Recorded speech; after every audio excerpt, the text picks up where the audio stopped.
Hey y'all, here are OS Reviews. Today we're taking a revisited look at the Samsung W2016. This is a really unique Android-powered flip phone, which as the name implies, came out in 2016. But many elements of its design are still quite beautiful to this day, and this is also dubbed as the Samsung Galaxy Golden line. This is a series that we don't see too often here in the US and Europe. Samsung primarily sells these phones in Asia and in China as well, where there's still a little bit more of demand for kind of a retro style device, perhaps for business professionals, an older generation of executives who want the physical tactility of hanging up a call, as well as the familiarity of a design like this. That being said, in recent years, flip phones have made kind of a resurgence, including Samsung's Galaxy Folder line have started to gain a larger following, and this is also another Android-based flip phone.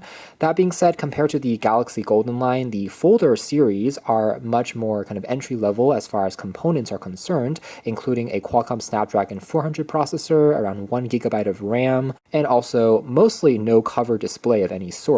But still having a very cute retro vibe to it, despite being able to run newer Android apps. It still is a smartphone at the end of the day. But the Galaxy Golden line is for folks that want more performance and more of a high-end device in terms of build. Instead of being made out of polycarbonate plastic like the Folder series, the Golden line, aka the W series, are all crafted out of glass and aluminum. They feel as luxurious as on the latest Galaxy S series devices, and more importantly, it's using the same processor inside as well. For example, the W2016 here actually has the same chips as the Samsung Galaxy S6 that came out in the same year. And this is a line that Samsung refreshes annually. So the 2017 version has the same processor as the Galaxy S7, essentially packing the fastest processor from that year into a flip phone form factor, which design-wise hasn't changed too much from year to year, at least until 2019. In 2020, unfortunately, Samsung decided to pivot,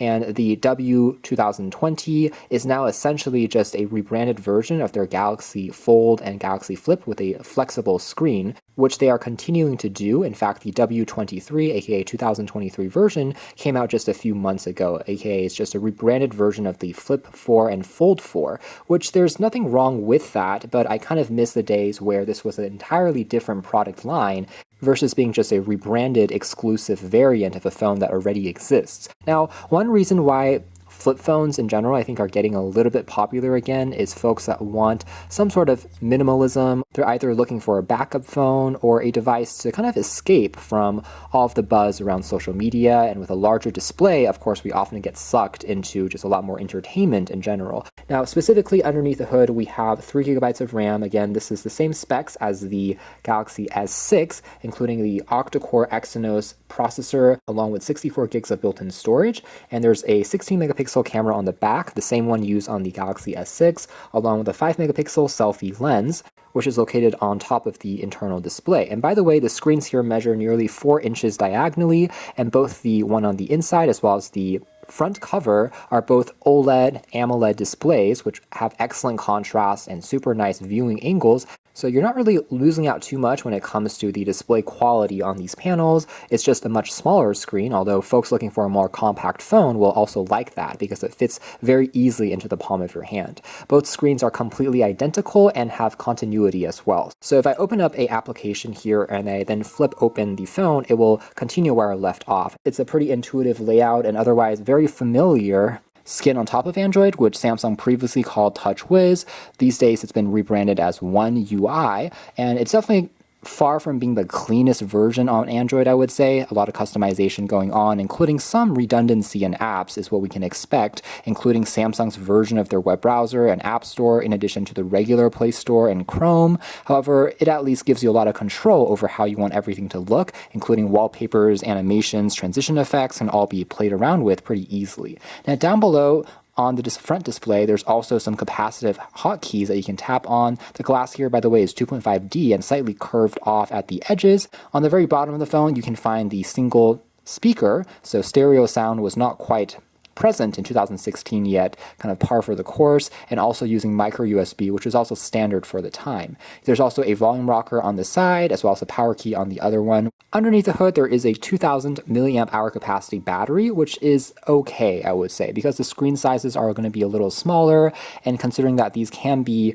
in a way, used as detox phones from constant multimedia, they will still mostly last through a day or two's use before you have to recharge it again. Now inside here we do also have a pretty nice mirror treatment that then extends down to the golden colored trackpad, which is also backlit and overall pretty easy to see in the dark, although it is a little bit flush, similar to Motorola's Razr phones, meaning that if you're typing by feel, it's not going to be quite as maybe textured as on some more practical D-pads that we've seen, but overall still nice to click on. There's also a large 4-way navigation toggle. You can find some additional Android shortcuts, including going back home, which you can interact on the UI even though the internal display is already touch sensitive, so giving you multiple ways and forms of navigation. And what is neat is Samsung has incorporated certain shortcuts onto the T9 style keyboard here, similar to on flip phones of yesteryear. So for instance, I can long hold on here for just a couple of seconds to bring up some adjustable shortcuts, such as long holding on 1 through 9 to launch into 9 respective apps.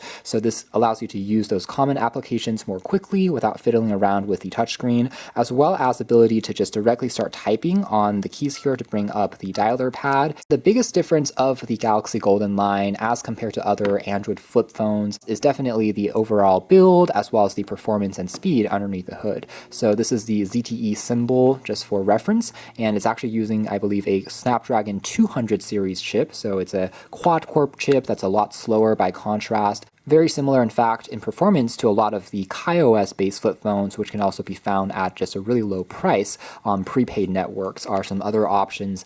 In contrast, again, the Galaxy Golden do have a more premium fit and finish and faster system performance for folks that are looking for that. The phone also comes fully equipped, including GPS, Wi-Fi, Bluetooth, NFC, although Qi wireless charging doesn't seem to be present on this particular model. Down below here, we can also go into advanced settings, including the aforementioned premium watch mode, which is turning on and off that animation when you close the phone. And interestingly, you can even add your own signature onto that splash screen for a couple of seconds. And then here are the different animations that you're able to customize. There is a dual watch mode that will show 2 times at once. Here is watch number 2, 3, 4. So some of them are a little bit more playful and strange in terms of their design, some which are a little bit more classic. Let's say I am satisfied with this particular style. I can close down the phone and this is what it looks like. And my signature is also now on the very top there. I think at the very least do look quite attractive, and it does remind me of something like a smartwatch where you can customize essentially the watch face or dial. But everything else here is very similar to a Galaxy S series phone from its time, including lots of vibrant wallpapers, a few other accessibility-based settings, including an easy mode that further simplifies the UI just to a couple of icons that you're commonly using, perhaps also making sense because of the, again, minimalist style of this flip phone. Although keep in mind that this phone does not come with biometrics on board, though later revisions, including the 2017 version and the W2018 did have fingerprint scanners, as those were incorporated on their respective Galaxy S series counterparts as well. Software-wise, this phone was upgraded to Android 5.1 Lollipop, so it's far from being the latest and greatest, but in terms of application support, you can still install any app from the Play Store without too many issues. For casual everyday usage, including making calls, the basics like browsing the web, as well as even some occasional gaming here and there,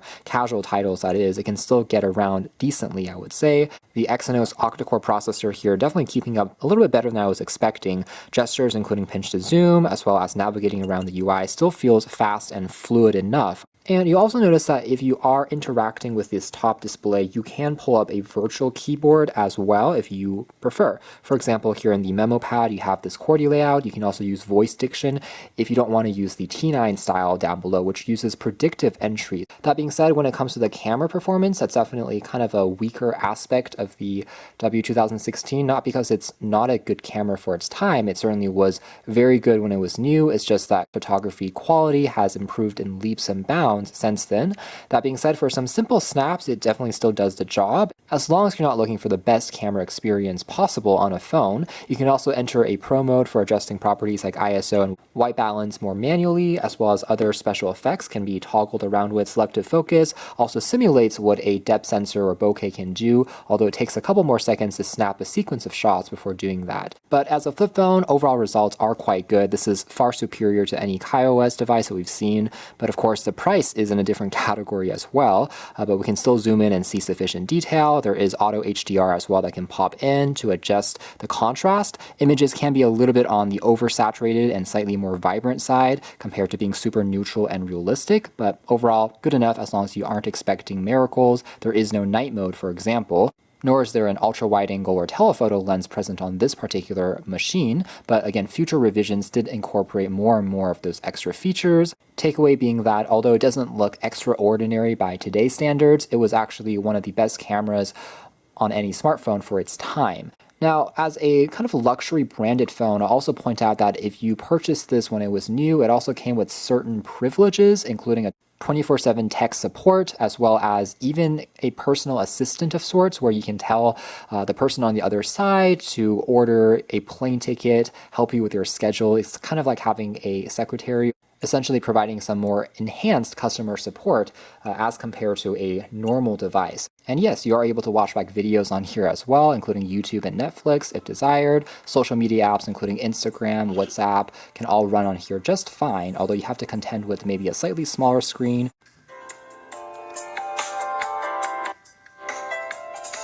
So not bad for some quick videos when on the go, and it might be a slightly more comfy experience as you're holding it in your hands. It becomes a little bit more compact. Again, screen is at the very least excellent when it comes to colors as well as saturation.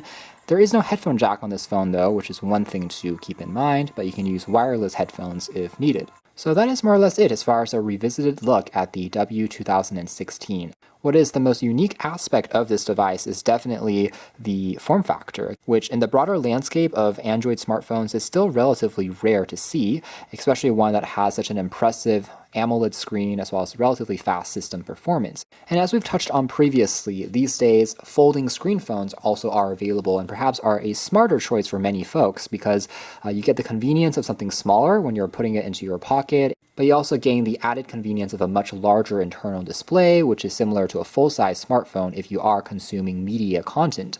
So from the perspective of practicality, I can see why folding screen phones are just a smarter choice for mainstream. However, retro-styled flip phones still fill an interesting niche for folks that want something with perhaps a little bit more tactility, perhaps as more of a minimalist or detox-style phone, and something that has more of this retro vibe going on. Not to mention, also having perhaps a slightly more robust build that is not quite as delicate as a folding screen device, so you can be a little bit more rough with it and it should still survive. Those are certainly some edge cases where a actual flip phone here can still be considered. And although it may not be to everyone's cup of tea, it's still interesting to see Samsung experiment with form factors like this. And again, a very interesting series that is rather rare here in North America. So you can check out more details if interested and links down below. But for now, that's been our video. Thanks for watching here at OS Reviews. That's been a revisited and closer look at the Samsung Galaxy Golden Series Android flip phones. More specifically, this has been the W2016.